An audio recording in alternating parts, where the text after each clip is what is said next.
Welcome to Tomorrow's Business Today. Okay, we're going to be talking about, we're talking about coaching. And I think I hear this word a lot, but I think there's differences in coaching. And I'm really excited to have somebody come on the show today that's going to explain this to us. I think he's an amazing coach. I have seen him in action, actually on our show. We have Tim Ressmeyer here from Ressmeyer Partners. We're going to be talking about executive and leadership coaching, what that means, what you should expect, and more importantly, what should you demand when you go through something like that.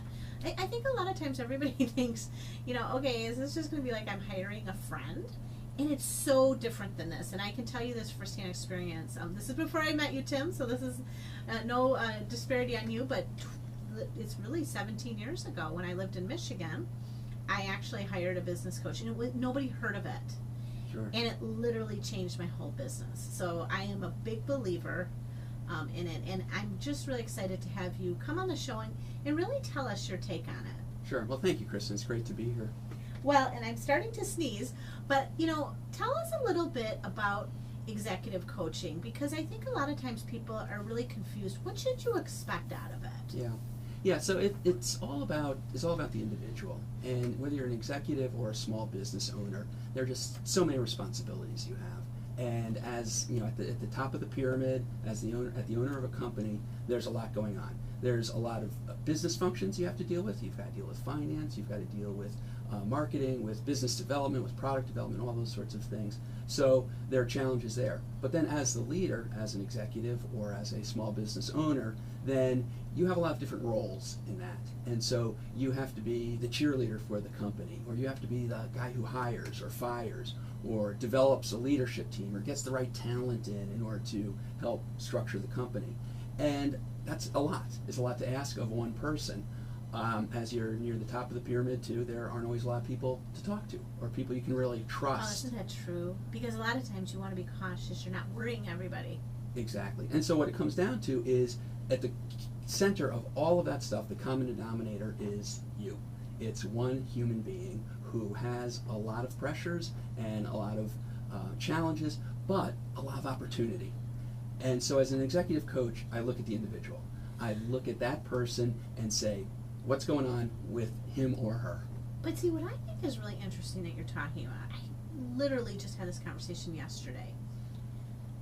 I have a friend right now who's probably listening to this show and rolling his eyes. It's a fight we have constantly. And I'm really curious to hear your viewpoint on it. I don't know if I want to get into the middle of a fight. It's a pretty heated argument, I must say. I don't think there's a separation between business and personal. And when I say that is you're one person. Now, I do think you have to conduct yourself differently, obviously, in different forums. But when somebody says, oh, it's not, it's not personal, it's business, I don't know about that. I mean, what's your take on that?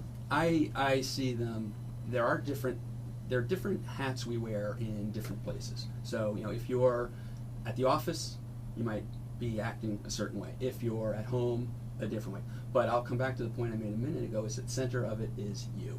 And I will see a lot of those core behaviors, the things that work for you and don't work for you, as showing up both in your business life as well as in your personal life. So I see them as being very connected, but you also have to be very aware of how you show up in a business versus a personal setting. Now let's talk a little bit about the leadership coaching, because I think there's a lot of people who are CEOs of a company or a key manager. There's people either reporting to them, there's people that are responsible for it. In some cases, depending on the size company, it might even be investors or a board or different people, or it could be a small business where there's maybe a couple of employees, but that's just as important. And let's talk about why someone would consider getting a business coach, because for me personally, what I never really thought about, and this kind of gets to the touchy-feely part, and I think this is a misconception that I had, so this is why I'm throwing it out there. You're working through problems just the way you would work with problems if you're in a plant, like a manufacturing plant, and all of a sudden something's not going right on the line. I think a lot of us don't think of our business life that way. Like, sometimes you gotta take a step back and start figuring out what's wrong with your line, whether it be your line of communication, whether it be your line. How do you do that with people? Sure. I step right in and and I start with people's strengths. I find out what do they do right. So often we focus on what's wrong, what's not working.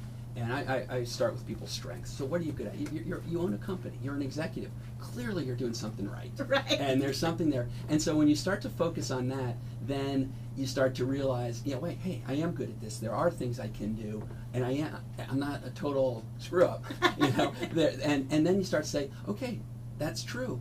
Then what are the challenges? So what are the things that maybe aren't working as well for you as a leader of your company? So as an example, I'm coaching right now a small company here in Chicago, and the CEO hired me to work with him. He realized his company was not as successful as it could be, and he reached the point where he said, I am not as good a manager as I could be. And so he hired me to work with him. There are questions about leadership. So he gets angry a lot. He gets frustrated. It's all those pressures. He's got to hit payroll. He's got to do all. So there are a lot of things that are legitimate to make him stress out, but he knows that he didn't handle those the best way even with his leadership team. Okay, I want to stop you right there because I think that is really, really a valid point. And I'm underlining it because I think this is where people mistake doing constructive coaching with just talking to a friend. Is examining, okay, you know what, I'm not making payroll this week. I've got a lot of issues, so it's legitimate I'm stressed. Yep. But what is the game plan so I'm not in that same position in 2 weeks? That you can't talk to a friend about. Exactly. Right. So he's able to tell that, honestly to me. I set up that relationship where he tells me I'm a fan of his after I come on as a coach. I'm a champion, but I'll also call him on stuff and make sure and hold up the mirror and say, how well is that working? And he can tell me, I know I tick off my leadership team. I know that they're afraid to come to me because I get angry. And it's like, so how do we do that? So I coach him through a different style of interaction in order to get the feedback from a really great team that he's put together. Well, and I think sometimes, didn't you ever have like a spouse or a friend and, you tell them this story and they're like, oh, that guy's just a jerk, or like, because they're biased, they're on your side. There's something about when you work in a coaching relationship, there's no obligation afterwards. You don't have to worry that you worried them. Right. But there's also that candid feedback that, they're objective. I'm sure you care about the people that you work with, but at the same time, you're like, no, this is business, and I really, to help them, I got to maybe give them some also harsh realities. Absolutely. That's my job. I have to step into my power as a coach and call them on stuff and to point out that, but then to really work with it. It's not enough to just say, hey, you need to not be so hard on your team. Right. That doesn't work. But we've developed after 20 years or 10 years or 30 years patterns, and it's hard to see those patterns that maybe aren't serving us as well. So what I do then is to hold up that mirror, say, and then set up a very specific plan to work through those, how to practice those, how to see alternative behaviors, how to manage your own energy in order to show up in challenging situations in a way that doesn't create conflict, but instead can create opportunity and remedy a difficult situation. And I think what I like about what you do is there's always the emotional side to things, but there are also tangible tools that you actually implement in conjunction with that. And I think that's where sometimes people get a little misguided on coaching, is that they just think, oh, I'm just going to talk for an hour. It's like, no, you're going to be like, you're going to get your hands dirty. Like, you're going to be digging in, and there's going to be work to be done, and not just emotionally, but like, you might have to get up an hour earlier, or you might have to change your schedule, or you might have to have meetings that you don't like to go to. Those are the kind of things. Absolutely, yeah. It's more than just chatting for an hour. It's very there's an assessment that I do to help people from the very beginning understand how they show up, what their energy is like, how they are, how they respond in normal situations, and then in stressful situations. What's your default behavior?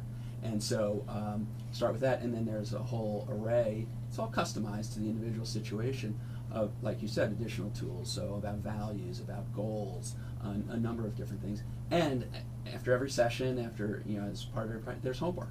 And you're right, they do have to get up earlier, or they have to find time to do it, or they have to practice. And through the course of the next week, I'll ask, I want you to identify 3 situations that you identify that you handled it differently than you did in the past based on the coaching work that we've done, and tell me what the result was for having done it differently. Well, what's interesting is it's not just you consulting and then leaving. It's like you're talking about it, they're like testing it, Yes. and then you're going back and like making adjustments.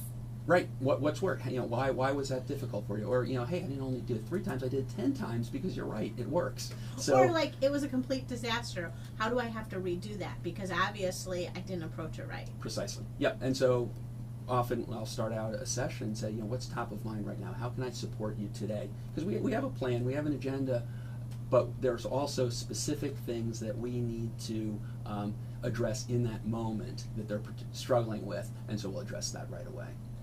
Well, Tim, thank you so much for being here. Ressmeyer Partners is a wonderful, everybody talks about coaching. This isn't just coaching, this is like a plan. You're like kind of got it all together, and I think it's really important for people to really understand when you implement something how effective it can be. Thank you so much for being here. Thank you, Kristin. It's a pleasure.